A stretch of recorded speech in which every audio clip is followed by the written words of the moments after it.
secara nggak sadar ya sadar gitu ya. Ya maksudnya apa ya, pekerjaan ini emang lebih mudah dapetin duitnya ketimbang pekerjaan yang lain.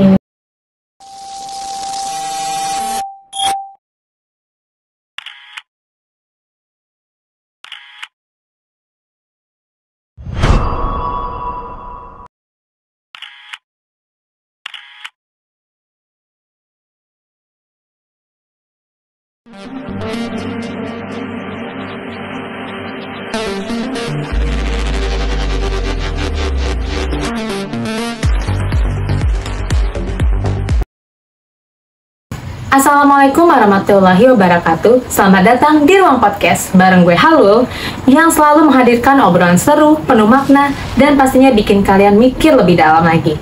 Kali ini kita akan membahas sebuah topik yang jarang banget, tapi jadi realita di sekitar kita. Pernah gak sih di antara kalian kepikiran tentang kupu-kupu malam?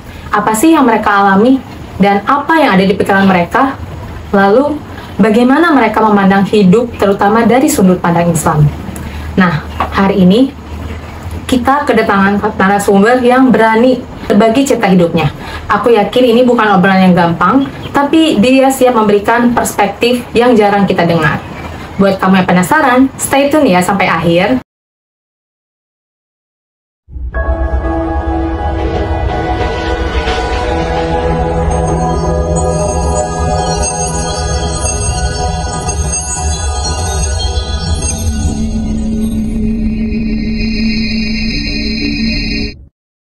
Halo Kak, makasih banyak udah datang di podcast kami. Iya. Gimana nih Kak kabarnya? Alhamdulillah sehat. Alhamdulillah ya.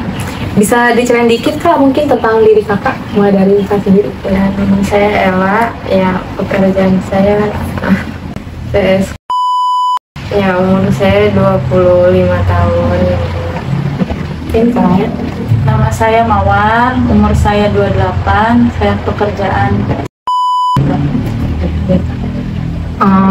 Apa sih Kak yang membawa Kakak ke dalam pekerjaan ini?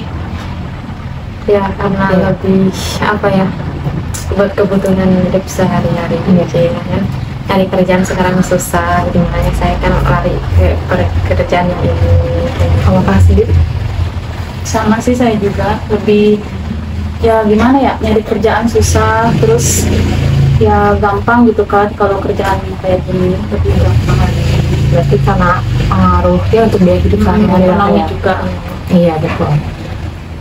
Apakah nih Kak pekerjaan itu karena secara sadar atau ada faktor selain kebutuhan sehari gitu?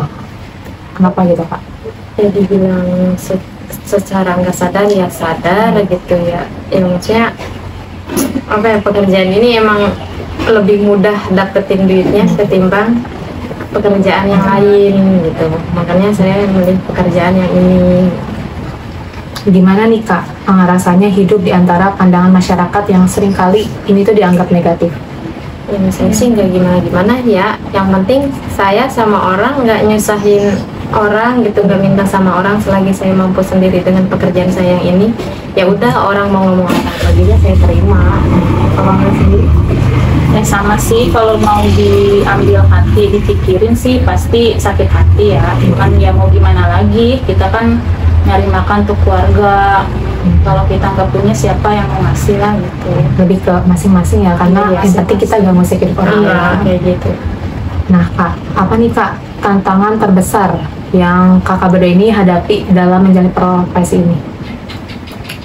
Sesuatu yang mungkin apa ya, dulu tuh pernah kenapa gitu kan, entah itu ya misal dilabrak atau diomongin Ya Kak, pernah gimana? sih dibilang katanya ih pelakor mau sama ini gitu, enggak, padahal masih banyak yang ini. Ya saya kan istilahnya cuman kerja gitu kan, selagi ada yang ngajak ada duit ya saya kerjain kayak gitu.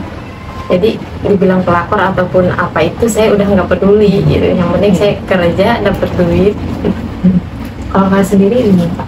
Ya sama sih, saya juga ya mau gimana lagi kan, mau dipandang orang kayak gimana, mau dibilang pelakor atau hidup gak benar juga ya mau gimana gitu, udah kerjaan saya. Mungkin berarti tantangan terbesar tuh ya dapat cemoohan ya dari Iya. orang gitu ya. Apakah kakak merasa bertentangan secara batin dengan ajaran Islam? Kalau iya, gimana nih kak cara menghadapinya? Maksudnya kayak merasa, wah salah nih saya selama ini atau gimana gitu? Yang ngerasa berdosa sih berdosa ya dalam pekerjaan ini, tapi ya kalau dipikir lagi nyari yang halal itu susah, yang haram aja kadang ada susahnya, apalagi yang halal kayak gitu. Iya, kalau kakak sendiri? Ya sama sih saya juga. Nah kak, seperti yang kita tahu ya, ini kan pekerjaan yang berat ya tanggungannya kak. Iya. Gimana nih kak menjalani ibadah seperti sholat dan puasa dalam kondisi pekerjaan yang kayak gini? Ya maksudnya kalau dalam sholat kan itu wajib, maksudnya ya apa ya, yang tertutup belum tentu baik, yang terbuka belum tentu kotor. Makanya sholat ya sholat, kita puasa ya puasa gitu kan. Semua orang juga punya dosa masing-masing. Berarti mungkin maksudnya tetap menjalankan apa Iya, yang tetap kita kewajiban ya. menjalankan. Masalah diterima atau enggaknya tergantung yang di atas. Tapi kak, pernah gak ngerasain kebaikan dari Allah gitu saat kakak ngerasa di posisi terpuruk? Ya pernah sih ngerasa lagi terpuruk, nggak ada orang apa gitu, ya kita larinya ke sholat gitu. Ya Allah baik banget masih memberi kita napas di hari ini gitu kan, buat kita bekerja, buat kita nyari nafkah apa kayak gitu kan. Kita nemu sehat aja udah alhamdulillah. Kalau kakaknya? Ya sama sih, sholat itu kan kewajiban ya, kerja juga kita kewajiban juga untuk keluarga. Cuman emang udah kerjaan kita kayak begini, ya mau gimana. Apakah kakak ini pernah mendapatkan kritik atau nasihat dari orang-orang terkait agama gitu? Terus gimana kakak meresponnya? Nah, saya Dek, kenapa nggak kerja ini aja? Dek, kenapa nggak kerja ini aja? Kan ada yang lebih halal lagi. Nah, saya balikin lagi. Sekarang nyari kerja itu susah, ya kan? Kayak begitu. Makanya saya kan mau nggak mau kerja kayak begini. Siapa sih yang mau kerja kayak gini? Kalau ada kerjaan lain, ya saya juga kerja lain gitu. Kalau kakaknya sendiri? Sama sih saya juga. Pernah nggak ada momen yang bikin kakak ngerasa benar-benar pengen berhenti gitu dari pekerjaan ini? Karena dorongan agama kah, atau keluarga, atau faktor lainnya gitu? Jadi ada gak sesuatu yang bikin, wah kayaknya saya harus hijrah deh gitu? Pernah sih pengen banget gitu kan kerja yang lain gitu, karena saya nggak mungkin selamanya kerja kayak begini kan. Saya juga pengen ada hijrah, pengen ngedidik anak saya ke jalan yang benar lagi. Nggak maulah sampai anak-anak saya ngelihat mamahnya kerja begini gitu kan, suatu saat dia tahu udah gede gimana gitu ngelihat ibunya kayak begini. Pengen banget semoga Allah kedepannya nemuin saya sama orang ya, misalnya saya janda gitu kan, nemuin laki-laki yang baik bisa bantu ekonomi juga, biar saya kedepannya lebih baik juga, bisa hijrah, bisa nemenin keluarga gitu kan kedepannya gitu. Pernah nggak kak ada pelanggan atau orang asing yang justru malah mengingatkan kita gitu kepada agama atau menasehati kakak gitu? Ada juga yang kayak gitu, yang nasehatin jangan kerja kayak gini. Gimana kak perasaannya waktu pas ada orang yang ngasih tahu? Apakah ya Allah ternyata masih ada loh orang yang baik sama saya ngingetin atau gimana? Iya, banyak sih kak, kadang kan kamu juga ada yang bilang, Dek kenapa kamu kerja begini gitu kan. Banyak lah, bukan satu dua gitu kan, cuman kan Sering banget. iya, cuman kan ya, gitu. Cuman ya karena kita lebih balik lagi ke kebutuhan kayak gitu. Nah, ada nggak kak teman, keluarga atau seseorang nih yang jadi tempat kakak berbagi cerita, atau yang bahkan mereka tuh mendorong kakak ke lebih baik lagi, yang mensupport kakak, ayo dong kita hijrah bareng gitu? Ada nggak kak? banyak sih kak, banyak. Kadang kan temen juga ada yang seperti kita, ada juga yang ya beda lagi lah, ada juga temen gitu kan di saat kita lagi kumpul gitu kan ngomong yang ayolah kita ngaji atau ini gitu hijrah gitu, kita ngaji bareng-bareng gitu. Cuman kan kita mau gimana. Mungkin nanti kita bisa ikut kajian bareng ya kak?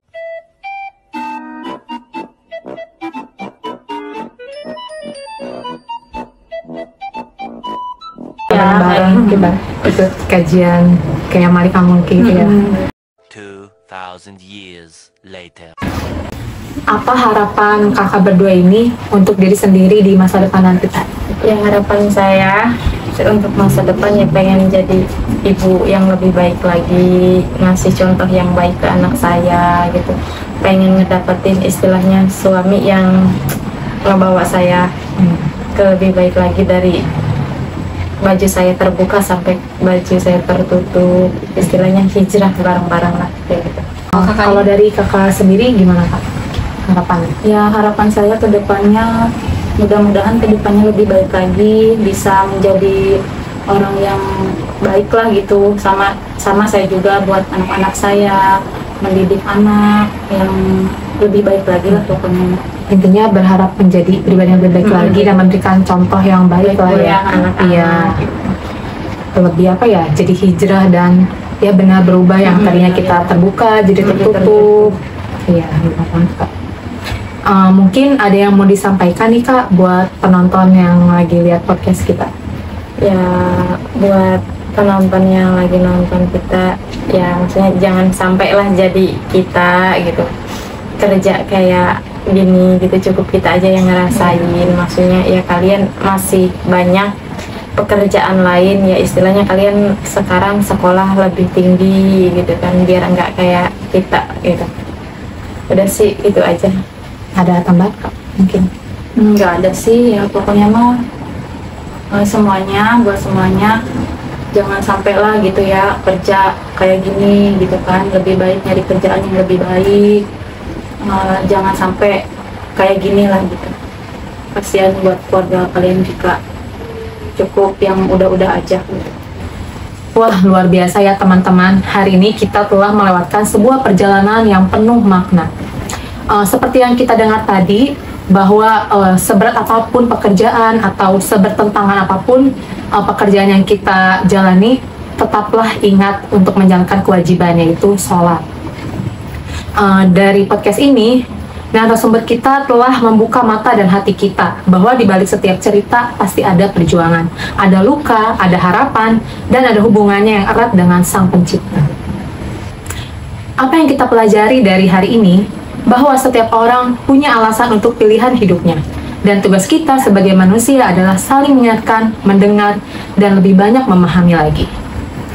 Terima kasih banyak kak yang sudah berbagi kisahnya begitu jujur dan berani. Semoga sehat selalu ya kak. Amin. Atau mungkin nanti kita bisa ketemu lagi ya buat ini apa ya, kita ngopi lah gitu, atau kita kajian bareng ya kak. Iya, semangat terus ya kak. Terima kasih. Untuk kalian yang mendengarkan, ingatlah bahwa hidup ini penuh warna dan tak ada manusia yang sempurna. Sampai jumpa di episode selanjutnya. Gue Halul, pamit undur diri di Ruang Podcast. See you and bye!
down low. We hit the floor